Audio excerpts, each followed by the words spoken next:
how he is, particularly the theme is why we love him so much, and how he is the most merciful Lord.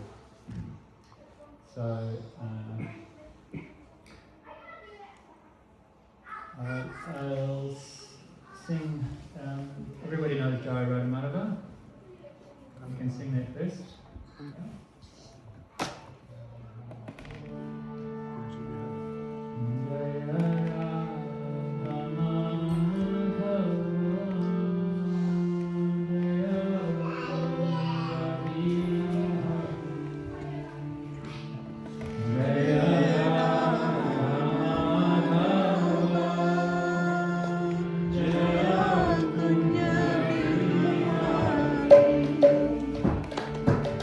Yeah.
So,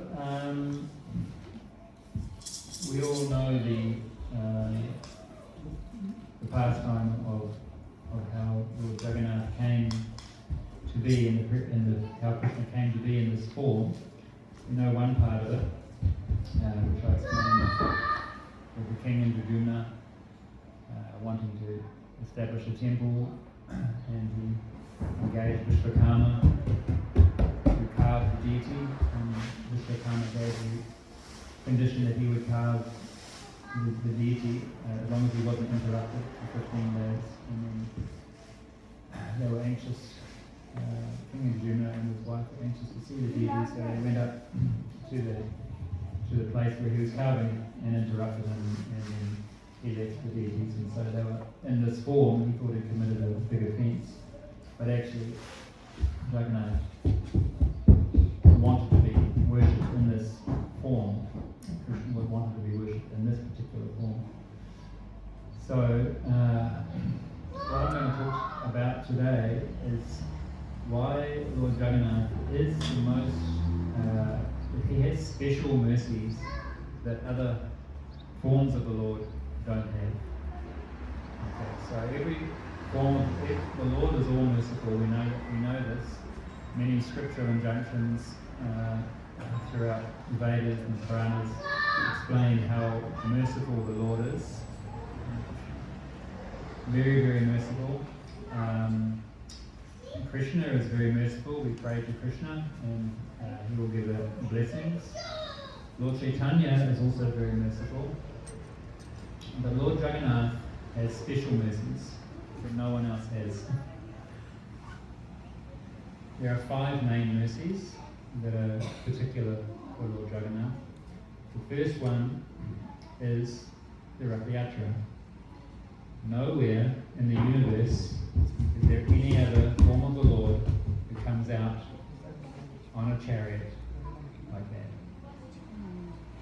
So, in Jagannath Puri, I don't know if any of you have been to Jagannath Puri. I haven't, but only Hindus are allowed in the temple. So you have to be, I don't know, the guards, even with Indian bodies, they know that if you're Hindu or not, they can tell, they sniff it out somehow. So, and they won't let you in, they'll beat you.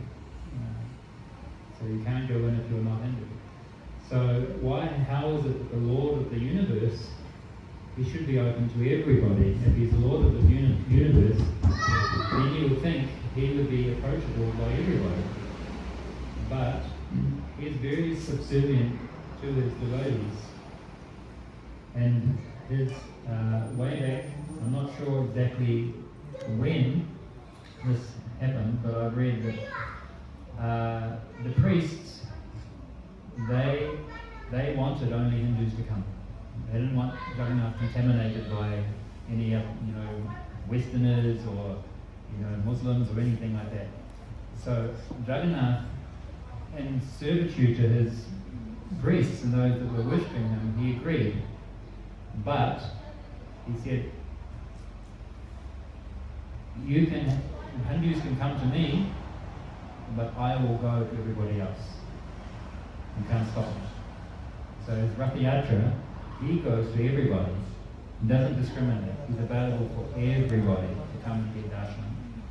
So this is a special mercy that no one else, like, if we consider the population of Whangarei, very few people are interested to come and take darshan of the Lord and to see the Lord, let alone do some seva, offer some prayers like that. And so Radha Krishna temple, Shiva temple, any other form of the Lord, you have to go there. You have to go there to seek the blessings and to offer respects. But Jagannath, he comes out and he goes to everybody. Everybody has access to come and see him. No discrimination. So this is a very special mercy that's only there, only found in Jagannath, anywhere in the universe. So it's like if you're sick, what do you do? Go to the doctor. You go to the doctor, yeah? If you're very, very sick and you can't go to the doctor comes to you. So this is like when we have material life, we come to Jagannath and if we're a little bit forgetful during the week, we can come and we can offer some respects and we come and see him. When we're very forgetful, we don't even know that we're suffering, we don't even know that we've forgotten the Lord, and he comes to us in the form of Ratha Yatra. So this is a special mercy that Lord Jagannath. So yeah, it's a very appropriate text, I think.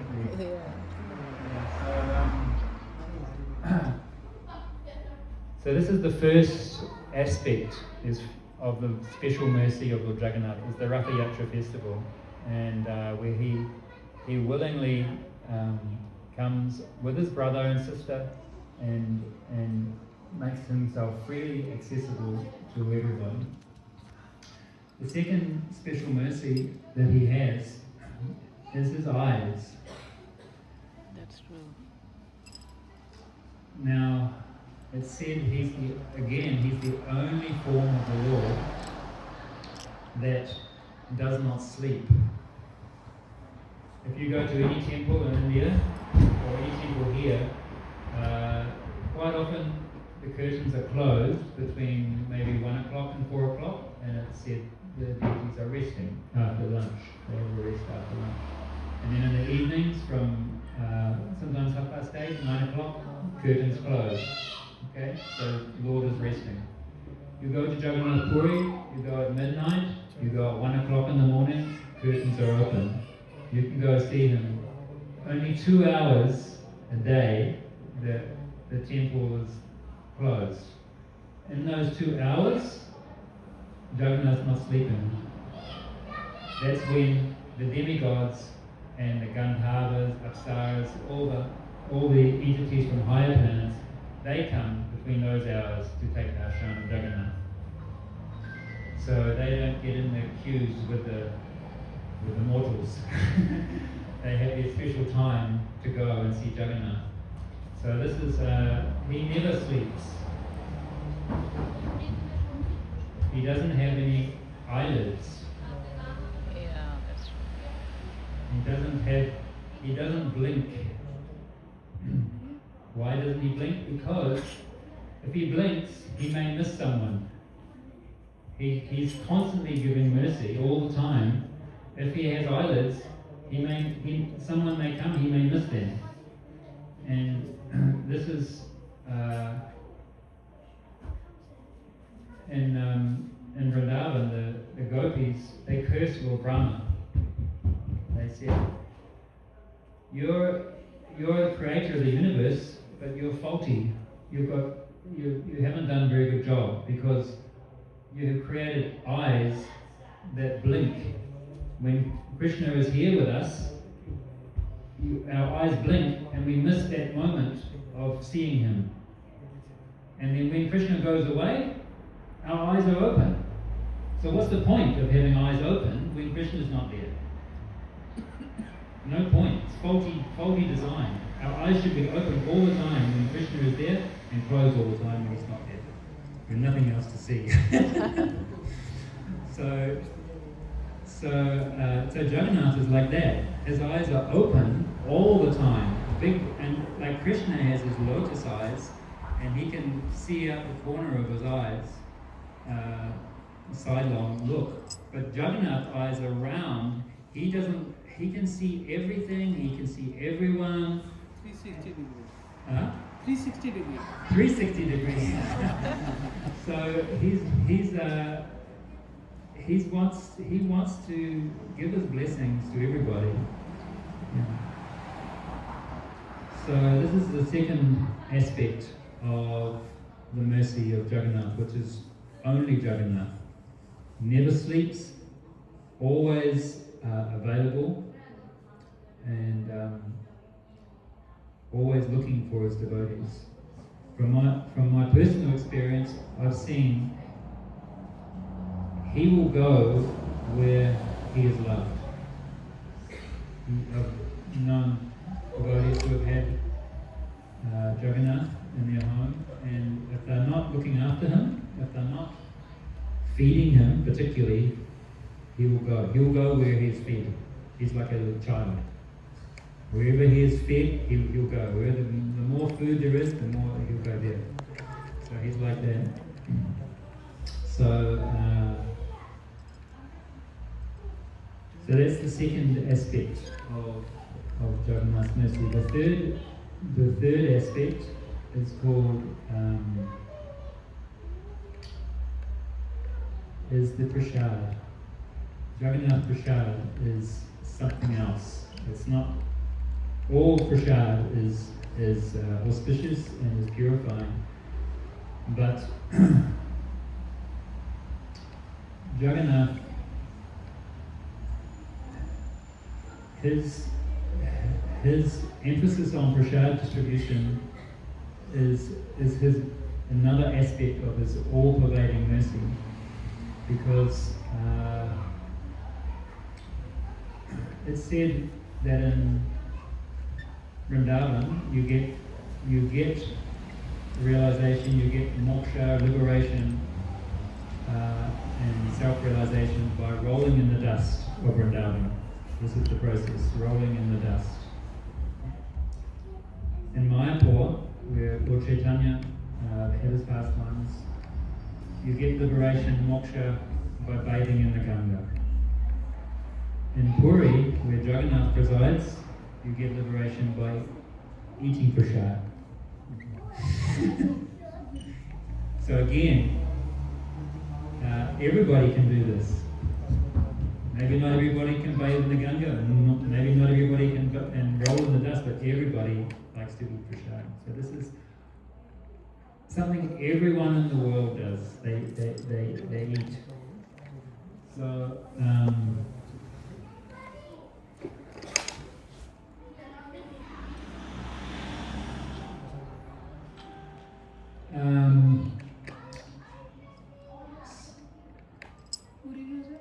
so there's one story you may have heard that Narada Muni was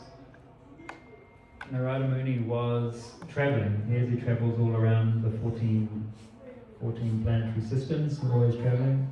And he was visiting, calling in to see Lakshmi Devi. Lakshmi was massaging Narayan. And he was visiting her every day and coming, offering prayers, offering obeisances, bringing gifts, bringing respect, seeing Lakshmi. And after a while, Lakshmi, she said, "What's this all about? And why are you coming like this? What's going on?" And he said, "Well, actually, there was one thing I'm looking for. I'm wondering, is it possible to get some prasad from Narayan? Get some remnants of his plate." And she was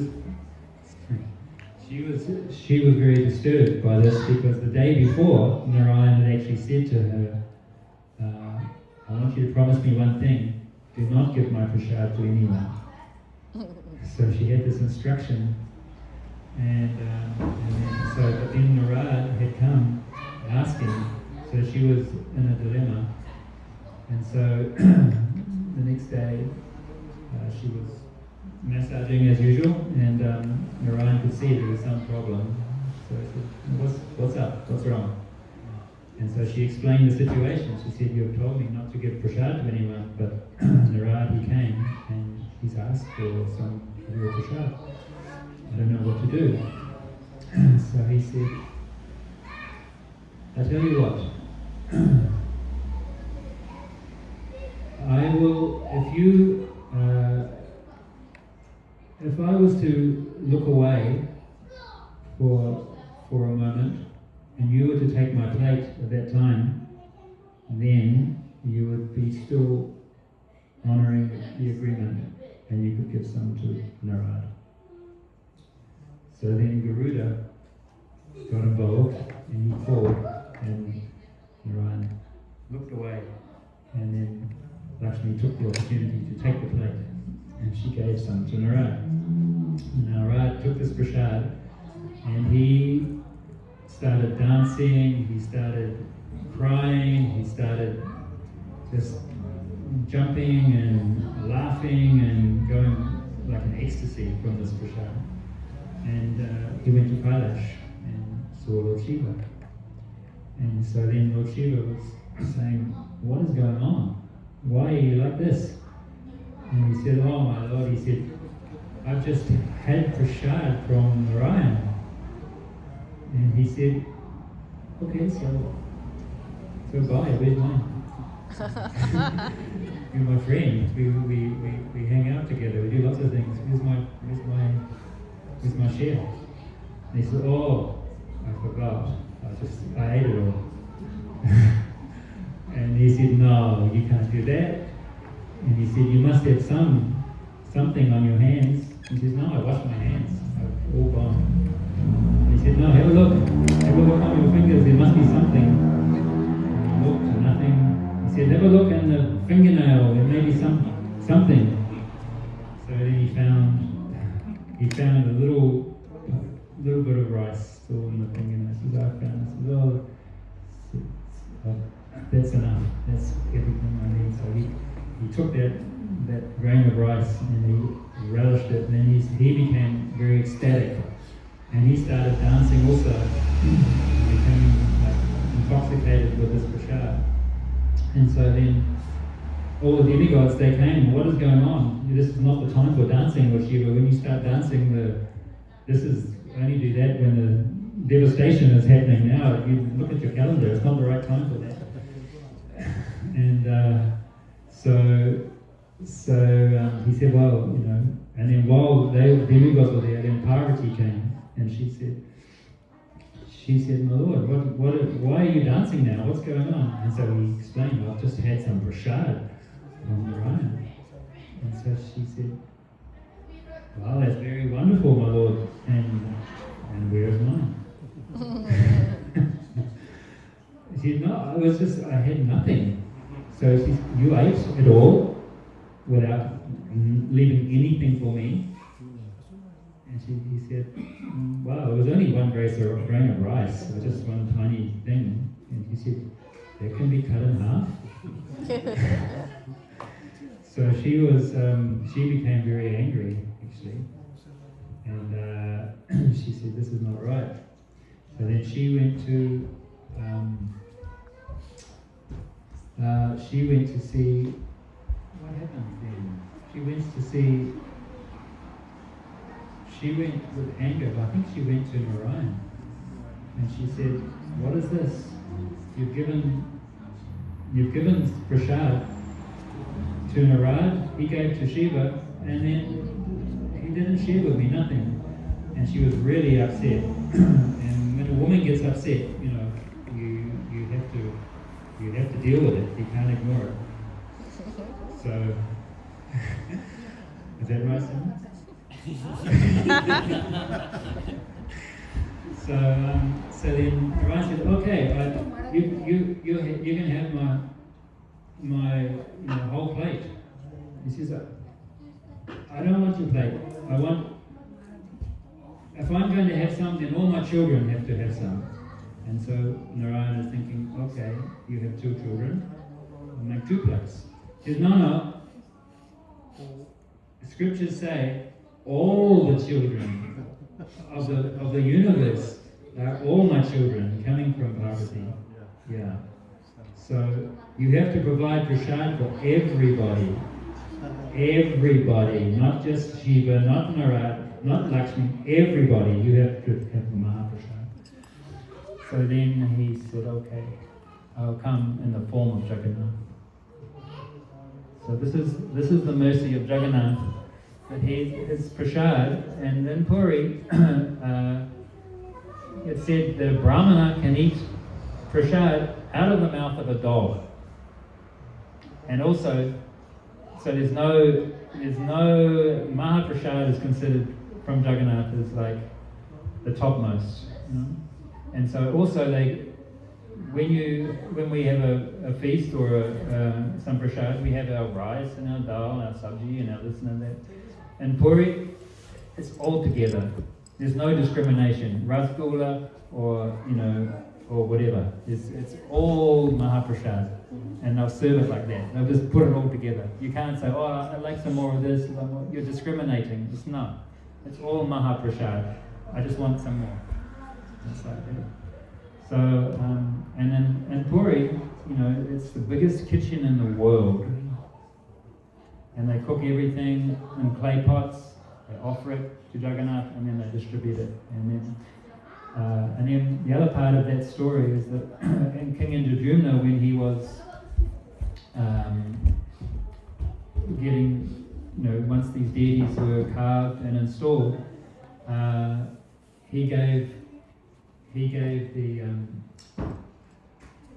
made the promise to Jagannath that we will feed you so much that after having your meal, then you wash your hands. Before your hands are dry, then we feed you again. And so it's like that. So this is what happens in Puri. Constantly cooking, offering both all the time, and then that is all being distributed. So this is the special mercy of Jagannath. And also one other thing, Lord Chaitanya, he came and he gave, like in different yugas, there's different processes for realization, and deity worship and meditation. But we can't, in Kali Yuga, we can't do these things. We can't have high standard, opulent worship. We can't do the meditation. So Lord Chaitanya came and he made it very simple. Just chant Hare Krishna. This is the process in this age. But then, actually, Jagannath came and he made it even simpler, because you could see that actually people fall asleep.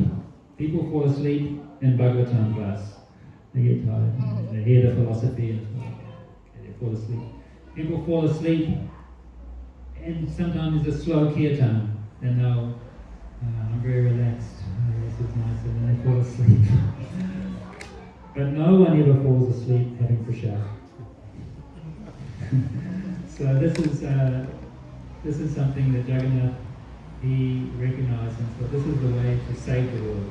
This is the way to give people blessings, people with spiritual potency as far as through prasad. So that's the third mercy. The fourth mercy is I'm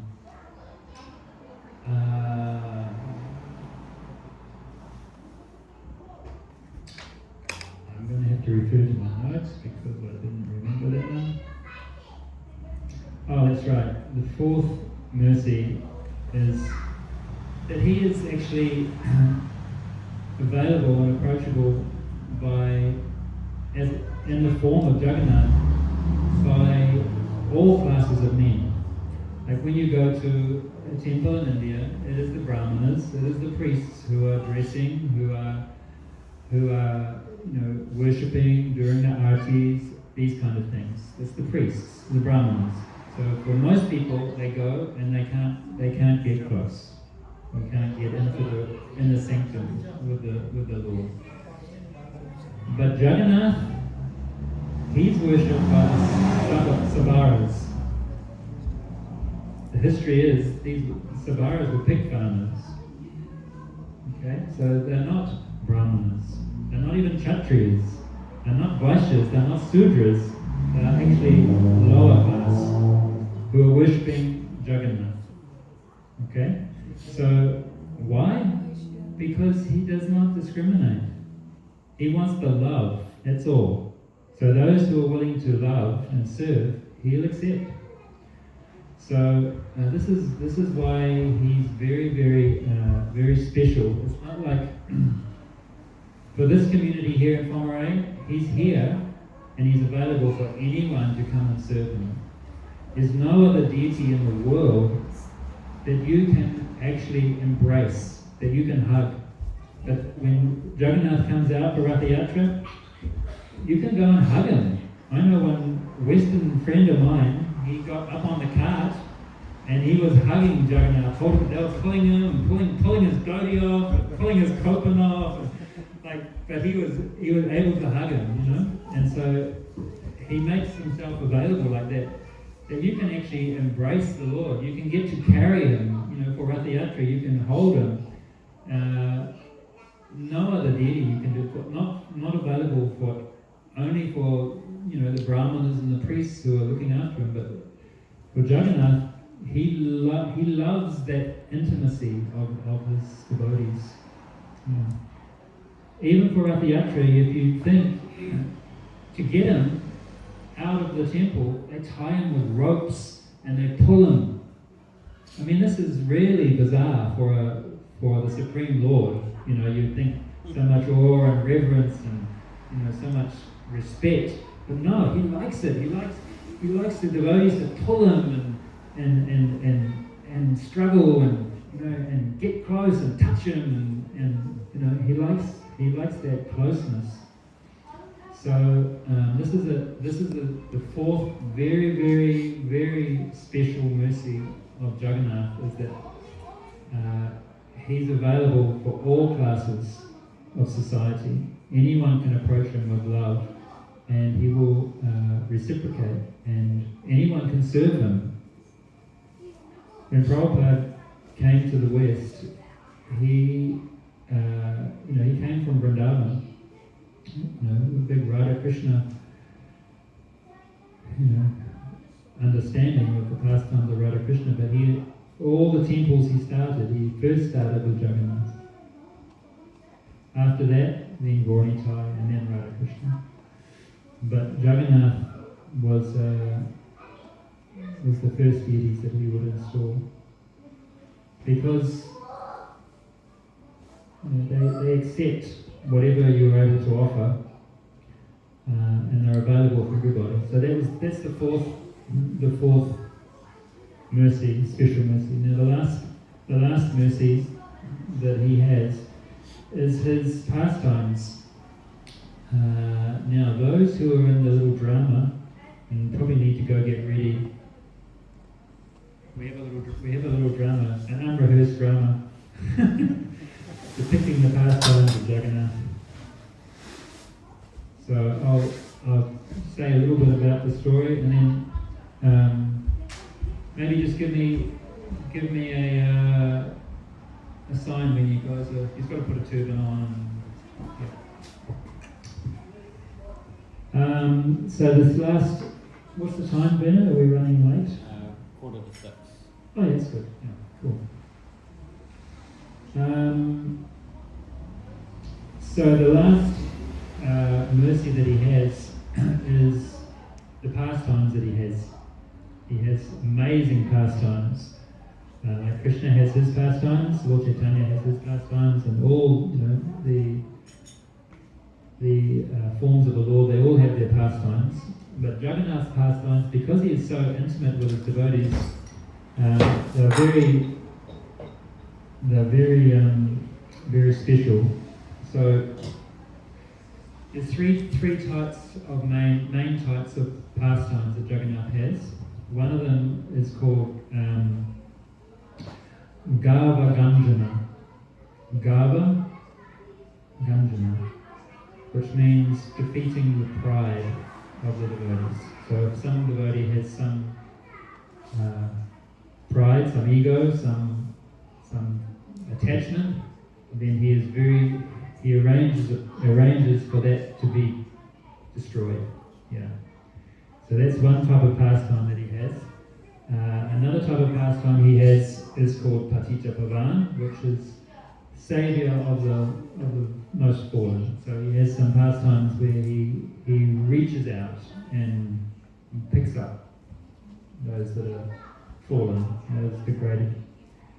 And then the last type of pastime he has is the Bhakta Manoranjana, which is where he gives pleasure to the devotees. Gives pleasure. So there's some stories for each of these to illustrate them. There's one story which I'll explain through the drama. We have a little drama. But then I'll tell you while the drama is getting ready, I'll just explain my other story. So,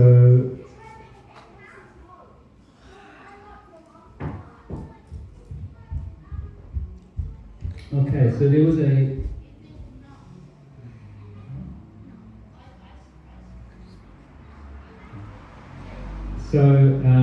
one very learned scholar, and he was from, I think he may have been from South India, I'm not sure. His name was Uddanacharya. Look at those big eyes.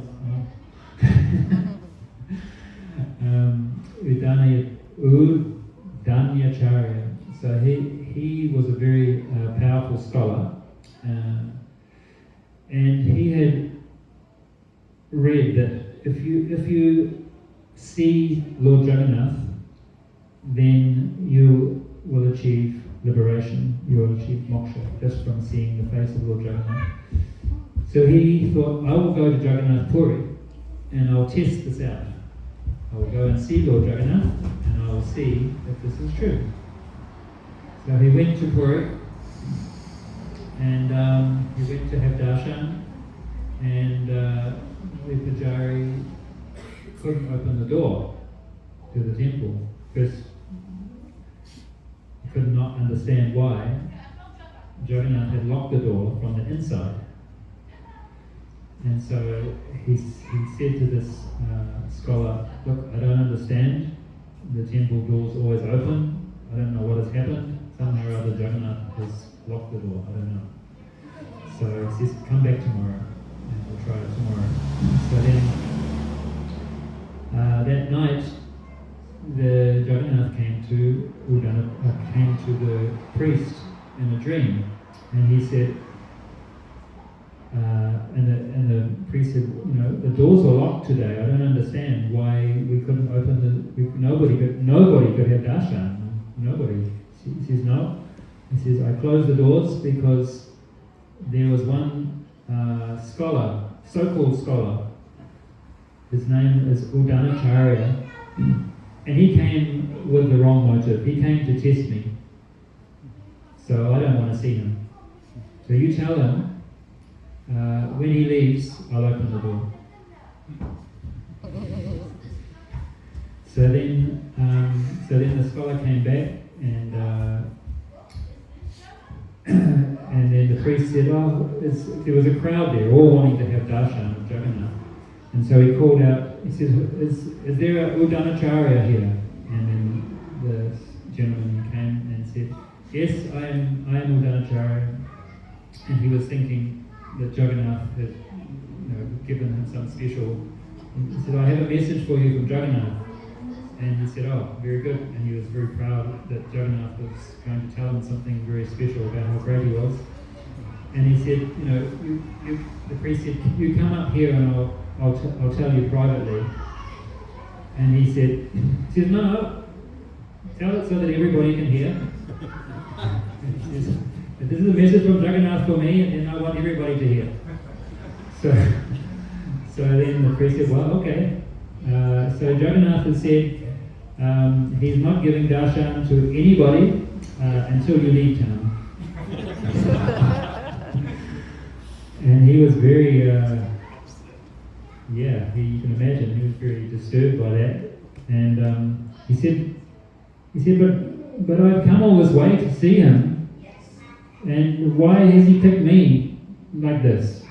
And so then the priest explained. Well, he said, Jagannath explained to me in the dream. He said that you've come with the wrong motive. You've come to check and to test me. You've come to test the Lord.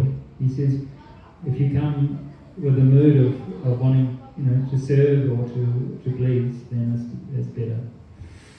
So then the scholar understood, and he said, I've been such a fool, and I fully surrender to Lord Jagannath. When he said that, the doors opened, and he went in, and he realized. He said, all my learning, all my knowledge is worth nothing if I don't have the proper bhakti, the proper heart. So that's one example of the pastimes of defeating the pride that Jagannath has. Are we ready for it? Okay, so I don't know how we're going to do this. If you come here, we haven't rehearsed this, so I don't know how it's going to go. But this is the story. Are we ready? No? So we need we need my phone, so I need the story.